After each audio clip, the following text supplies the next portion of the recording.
ஆச்சி மசாலா. எந்த சமையலும் ருசி தேடும் ரகசியம் 20 ரூபாய். இன்னைக்கு நம்ம பேசலாம்னு நினச்ச விஷயம் ஃபுட்பால் ரசிகர்களுக்கு மட்டும் இல்லை, ரொனால்டோ ஃபேன்ஸ்க்கும் தவிர்க்க முடியாத ஒரு பெரிய வழியாக தான் இருக்கும். ஃபுட்பால் உலகத்தோட அப்சல்யூட் கிங் கிறிஸ்டியானோ ரொனால்டோவோட வேர்ல்ட் கப் கனவு இப்போ சோக நிலையில தான் முடிஞ்சிருக்கு. போர்ச்சுகல் அணி குவார்டர் ஃபைனல்ஸில் தோத்ததுனால தன்னோட வாழ்நாள் லட்சியமான இந்த ட்ராஃபியை தொட முடியாமல் போயிடுச்சு அப்படின்னு ரொனால்டோ கண்ணீரோட கிரவுண்டை விட்டு வெளியேறினது ரசிகர்களை ரொம்பவே ஃபீல் பண்ண வச்சிருக்கு. அவரோட இந்த கடைசி மேட்ச் இவ்வளோ சோகமாக முடியும்னு யாருமே எக்ஸ்பெக்ட் பண்ணியிருக்க மாட்டாங்க. இன்னைக்கு இந்த வீடியோவில் கிரவுண்டில் என்ன நடந்துச்சு, ரொனால்டோ அடுத்த கட்டமாக என்ன பிளான் பண்ணியிருக்காரு அப்படிங்கிறதெல்லாம் தான் பார்க்க போகிறோம். முதல்ல இன்னைக்கு மேட்ச்ல என்ன நடந்துச்சு அப்படின்னு பார்த்தா, போர்ச்சுகல்ஸ் டீம் ஸ்பெயின் கண்ட்ரியோட டீமுக்கு அப்போசிஷனா விளையாடுறப்ப தேர்ட் ரவுண்ட்ல போர்ச்சுகல் 0-1 அப்படிங்கிற கவுண்ட்ல தோத்துருக்கு. இந்த மேட்ச்ல ரொனால்டோ முழுசா 90 மினிட்ஸ் விளையாடியும் அவரால் ஒரே ஒரு கோல் கூட அடிக்க முடியல அப்படிங்கிறது தான் ஆச்சரியத்தை விட்டது.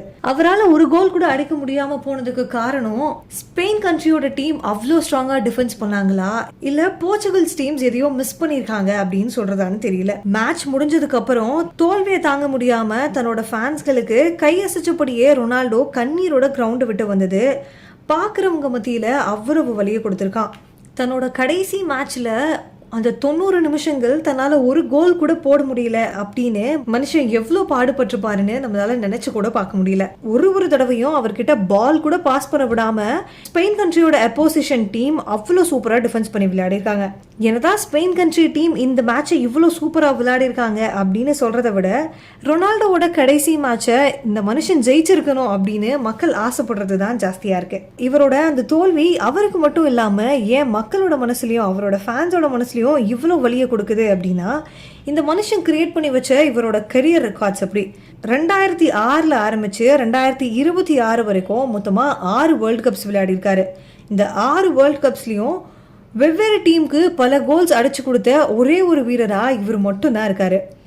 வேர்ல்ட் கப் நாக் அவுட் சுற்றுலையும் அதிகமான கோல் அடிச்ச வரிசையில இவருக்கு ஒரு முக்கியமான இடமே இருக்கு. தன்னோட கண்ட்ரி டீமுக்கு யூரோ கப், நேஷனல் லீக்னு பல ட்ராஃபிஸ் ஜெயிச்சு கொடுத்துருக்காரு. இந்த ஒரே ஒரு வேர்ல்டு கப் மட்டும் இல்லை அப்படிங்கிறது அவரோட கெரியரோட ஒரு பெரிய குறையாவே இருக்குன்னு சொல்லலாம். யோசிச்சு பாருங்களேன், 2006 ஒரு சின்ன பையனா வேர்ல்ட் கப்குள்ள என்டர் ஆன அந்த ரொனால்டோ எங்க, இப்போ 41 வயசாகியும் அதே ஃபயரோட நிக்கிற இந்த ரொனால்டோ எங்க? ஃபுட்பால் ஹிஸ்ட்ரியில 20 இயர்ஸா எலைட் லெவல்ல தன்னோட ஃபிட்னஸை மெயின்டைன் பண்ணி விளையாடுறதுலாம் சாதாரணமான விஷயம் இல்லை.